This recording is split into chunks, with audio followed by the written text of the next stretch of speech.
we're just talking and just looking around here at Inel, right? And just if you look at the surface geochemical anomaly, so far we've drilled about 600 meters of strike at a first pass. We've talked about a soil anomaly that's 1.5 kilometers square. If you just take the area of where we've drilled here, we've only drilled about 1/5 of the geochemical anomaly just here at Inel. Keep in mind it's still open along those grassy slopes behind us. And you know, we looked when we first flew in here earlier this morning, we looked at Khyber 2 kilometers away. As you pointed out, in 2014 we drilled a hole up there right in the depth of the bear market. Nobody would have cared, I don't think, but we put out 34 meters of 3 grams or 2 meters of 18.5 grams.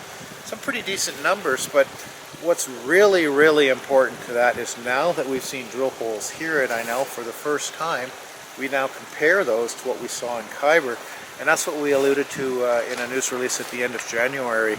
Wow, all of a sudden you take a very significant 1.5 square kilometers averaging 1.3 grams gold at Inel in soils, and you have 2 kilometers away 1,100 soil samples averaging 0.8 grams, two of the best anomalies that I've seen in my entire career, and now you match these rocks up with those rocks and you start seeing how these two pieces fit together. Well, now all of a sudden you have a huge geochemical anomaly that's, I don't know, tell me about one somewhere else in the world like that.